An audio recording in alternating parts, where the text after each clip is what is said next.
Praise lord అందరికీ. ఈరోజు దేవునితో మాట్లాడారా? అదేనండి, ప్రార్థన చేశారా అంటున్నాను.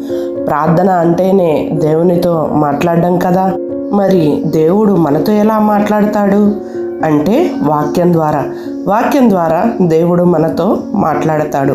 ప్రార్థన ద్వారా మన సమస్యలు దేవునికి చెప్పుకుంటే వాక్యం ద్వారా ఆ సమస్యలకు సమాధానం ఇస్తాడు.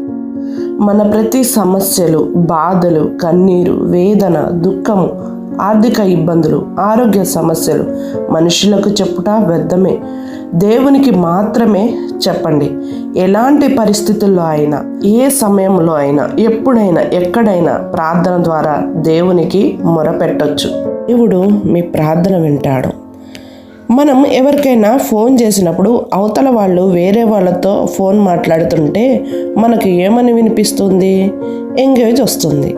కానీ మన నిజదేవుని దగ్గర ఎప్పుడూ ఎంగేజ్ ఉండదు.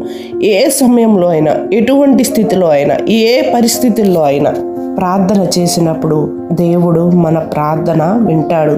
మన ప్రార్థనకు సమాధానం దొరుకుతుంది. మన చెయ్యి విడవని దేవుడు మన ఆపత్కాలమందు మనం ప్రార్థన చేస్తే మన చెయ్యి విడుస్తాడా? ఎప్పటికీ విడవడు. మరి రోజు దేవునితో మాట్లాడుతున్నారా? దేవుడు మీతో మాట్లాడుతున్నారా? ఒకసారి మనల్ని మనం పరీక్షించుకుందాం.